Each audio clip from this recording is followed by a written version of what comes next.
మోకాల నొప్పులకు ఎటువంటి సర్జరీ లేకుండా ఎపియాన్ పెయిన్ క్లినిక్ అందిస్తున్న అత్యాధునిక చికిత్స.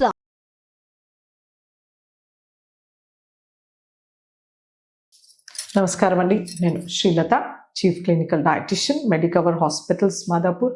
ఇవాళ మనము మలబద్ధకాన్ని ఎలా తగ్గించాలో తెలుసుకుందాం.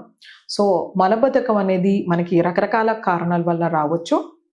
అది మనకి ఏమైనా అబ్స్ట్రక్షన్ ఉండొచ్చు, లేదా ఆహారంలో పీచు పదార్థం తగ్గిపోయి ఉండొచ్చు, లేదా నీళ్లు సరిగ్గా తీసుకోకపోవడం ఉండొచ్చు, స్ట్రెస్ ఉండొచ్చు, ఎక్కువ మోతాదులో జంక్ ఫుడ్ తినడం కానీ, లేదా కొద్ది రకాల మాత్రల వలన కానీ, కొద్ది రకాల జబ్బుల వలన కానీ మనకి కాన్స్టిపేషన్ రావచ్చు. ఇరిటబుల్ బౌల్ సిండ్రోమ్ ఇలాంటి వాటిలో మనకి కాన్స్టిపేషన్ అనేది కనబడుతుంది అనమాట. సో ఇలా ఎటువంటి కారణాల వలన మలబద్ధకం అనేది చాలా ఇబ్బంది చేస్తుంది అనమాట.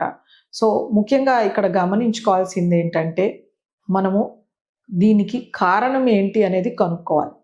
దాన్ని బట్టి మనము డైట్ని అనేది మనము స్కెచ్ చేయొచ్చు.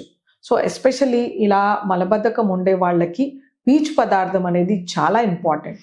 ప్రతి పూట వీళ్ళకి ఆహారంలో ఎక్కువ మోతాదులో పీచు ఇవ్వడం వలన సాఫ్ట్ స్టూల్ పాస్ చేసే ఆస్కారం ఉంటుంది అనమాట.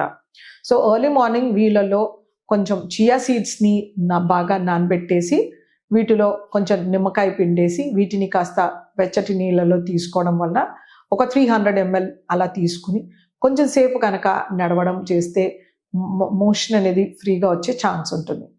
అలాగే మనం తీసుకునే ఇడ్లీ, ఉప్మా, దోశ, పెసరట్టు, చపాతి వీటిలో ఆకుకూర చట్నీలు, కూరగాయ చట్నీలు, తర్వాత పప్పు చట్నీలు ఉండేలాగా చూసుకోవాలి. ప్రతి పూట మనము బ్రేక్ఫాస్ట్, లంచ్, డిన్నర్లో ఖచ్చితంగా సాలడ్ ఉండేలాగా చూసుకోవాలి. లెట్స్ సే ఇప్పుడు ఇడ్లీ చేస్తున్నారు.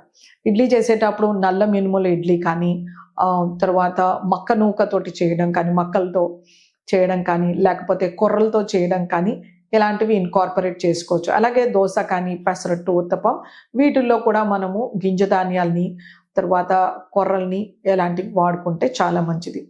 వీటిలో 1-2 క్యారెట్ వేయడం కానీ, బీట్రూట్ వేయడం కానీ, పాలకూర, తోటకూర, మెంతికూర ఇలాంటివి మనం బ్యాటర్స్లో చేసి బ్యాటర్స్ని పిండి మిక్స్ చేసేటప్పుడు కానీ, గ్రైండ్ చేసేటప్పుడు ఇలాంటి కూరగాయల ఆకుకూరలు వేయడం వలన మనకి ఇంకా ఎక్కువ మోతాదులో ఫైబర్ లభిస్తుంది. అలాగే ఈ పప్పుల్ని నానబెట్టినప్పుడు మనం ఇడ్లీ, దోశకి కానీ, పెసరట్టుకి వీటిలో ఒక చెంచాన్నర మెంతులు వేసేలాగా చూసుకోవాలి.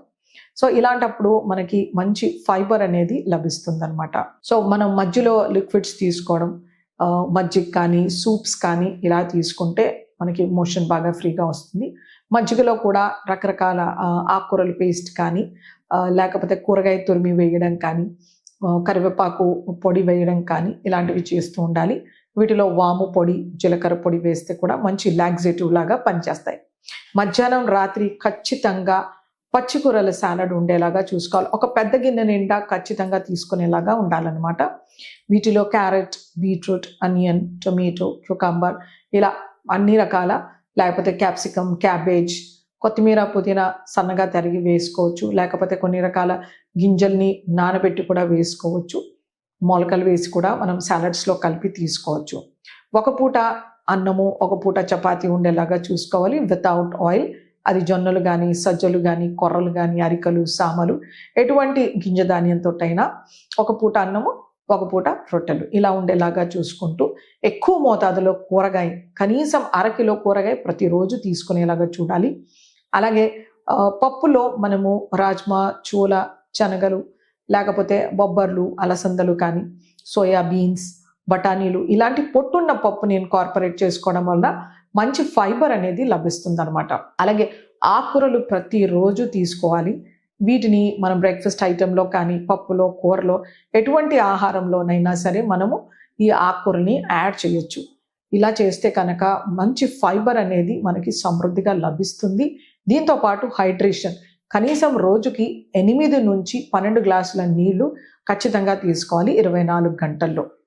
అవాయిడ్ చేయాల్సింది మోస్ట్ ఇంపార్టెంట్ ఏంటంటే మైదాతో తయారైనవి.